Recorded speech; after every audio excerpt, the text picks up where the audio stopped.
মণিপুরে কুকি ও মেইতে সম্প্রদায়ের মধ্যে ইতিমধ্যে সংঘর্ষ তীব্র আকার ধারণ করছে। সহিংস সংঘর্ষের জেরে আরও একটি উত্তপ্ত হয়ে উঠেছে মণিপুরের পরিস্থিতি।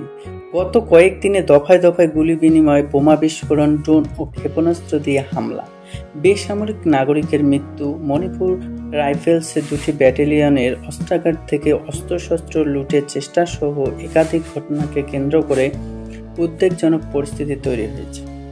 অবস্থা সামাল দিতে মোতায়েন করা হয়েছে বিপুল সংখ্যক পুলিশ ও যৌথ বাহিনী। এই আবহে রাজ্যপালের সঙ্গে বৈঠক করেছেন রাজ্যের মুখ্যমন্ত্রী জানিয়েছেন, মণিপুরের পরিস্থিতি সামাল দেওয়ার জন্য প্রশাসন সচেষ্ট। সাম্প্রতিক সহিংস সংঘর্ষে ক্ষতিগ্রস্ত পরিবারের সদস্যদের পাশে রয়েছে সরকার।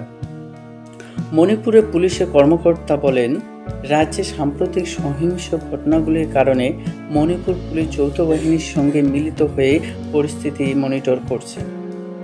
ড্রোনের সাহায্যে এই প্রথম কোনো দেশের মধ্যে কোনো গোষ্ঠী হামলা করেছে বলে জানিয়েছেন সেখানকার পুলিশ প্রশাসন।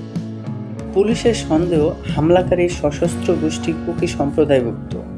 তারপর থেকে রাজ্যের একাধিক জায়গায় হামলা শুরু হয়েছে। কুকি ও মেইতে সম্প্রদায়ের মানুষের মধ্যে দফায় দফায় সংঘর্ষ হয়েছে বলে অভিযোগ। পুলিশের সঙ্গে কুকি সম্প্রদায়ের সশস্ত্র গোষ্ঠীর সদস্যদের সংঘর্ষ হয়েছে বলে জানান।